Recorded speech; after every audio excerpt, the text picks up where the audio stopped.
అదే RTV app వార్తల్ని క్షణాల్లో చదివే అవకాశం ఉంటుంది. ఒక న్యూస్ పేపర్, ఒక టెలివిజన్ ఛానల్ మీ చేతుల్లో ఎప్పుడూ ఉంటాయి. ప్రపంచంలోని ప్రతి దేశం ప్రత్యక్షంగా పరోక్షంగా ఉగ్రవాదుల దాడికి గురైంది, కుదేలవుతుంది, అనేక ఇబ్బందులను ఎదుర్కొంటుంది. ఇందులో భాగంగానే పూర్వకాలంలో తమిళ జాతికి చెందినటువంటి కొంతమంది ప్రజలు శ్రీలంకలో ఉన్నారు. ఎల్టీటీ లిబరేషన్ టైగర్స్ ఆఫ్ తమిళీలంకి సంబంధించినటువంటి కొంతమంది నేతలు కుట్రపూర్తంగా రాజీవ్ గాంధీ, అప్పటి కాంగ్రెస్ అగ్రనేత, మాజీ ప్రధానమంత్రి 1991 మే 21 తమిళనాడులోని శ్రీపెరంబదూరులో జరిగిన సమావేశంలో పాల్గొన్నటువంటి నేపథ్యంలో అప్పటి ఎన్నికల సందర్భంగా పాల్గొన్నారు. ఆ సభలోనే ఆయనకి పూలదండ వేస్తాను, సన్మానం చేస్తాను అని చెప్పేసి తాను అనేటువంటి మానవ బాంబు మొదటిసారిగా హతమార్చడం జరిగింది. దానిలో దాదాపు 40 మందికి పైగా రాజీవ్ గాంధీతో పాటు మృతి చెందారు. అప్పటి నుంచి అంతర్జాతీయ ఉగ్రవాద వ్యతిరేక దినంగా మే 21వ తేదీని పరిగణించడం జరుగుతుంది. ఉమ్మడి కరీంనగర్ జిల్లా వ్యాప్తంగా రాజీవ్ గాంధీ చిత్రపటానికి పూలమాల వేసి ఘనంగా నివాళులర్పించారు. మంత్రి పొన్నం ప్రభాకర్ హుస్నాబాద్ నియోజకవర్గంలో, అలాగే ఇక్కడ కరీంనగర్ సంబంధించి డీసీసీ కార్యాలయంలో జిల్లా కాంగ్రెస్ కమిటీ అధ్యక్షుడు మానకొండ ఎమ్మెల్యే డాక్టర్ కవంపల్లి సత్యనారాయణ, ఇతర నేతలందరూ సైతం నివాళులు అర్పించారు. మరొక వైపు కేంద్ర హోంశాఖ సహాయ మంత్రి Bandi Sanjay anti terrorist rally, ఉగ్రవాద వ్యతిరేక ర్యాలీని ప్రారంభించడం జరిగింది.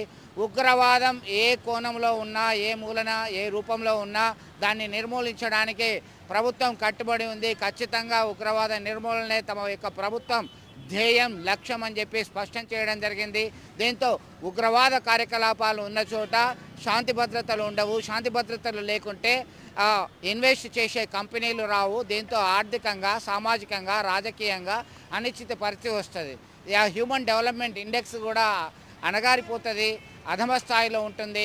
మొత్తం మీద ఓవరాల్గా ఒక సంఘటనకి మరొక సంఘటన లింక్ అయినట్టుగా ఉగ్రవాద భూతాన్ని నిర్మూలించాల్సినటువంటి అవసరం ప్రపంచ దేశాలపై ఉంది.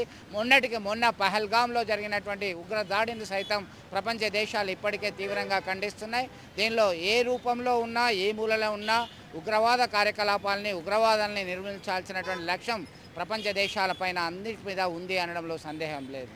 రాజీవ్ గాంధీ గారి వర్ధంతి సందర్భంగా హుస్నాబాద్ పట్టణంలో అందరం కూడా ఈరోజు నివాళులు అర్పించినాం.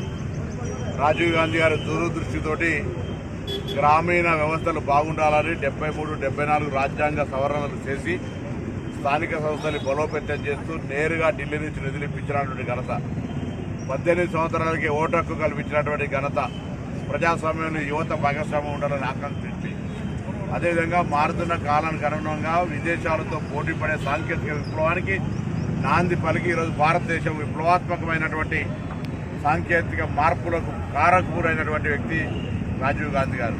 ఈ సందర్భంగా వారి వర్ధంతిని పురస్కరించుకొని కాంగ్రెస్ నాయకులందరం కూడా వారికి నివాళులు అర్పిస్తూ వారి ఆత్మకు శాంతి చేకూరాలని ప్రార్థిస్తాం. మరిన్ని వీడియోస్ కోసం ఛానల్ ని సబ్స్క్రైబ్ చేయండి, లేటెస్ట్ అప్డేట్స్ కోసం వాట్సాప్ ఛానల్ ని ఫాలో చేయండి, అండ్ లింక్ డిస్క్రిప్షన్ లో ఉంది.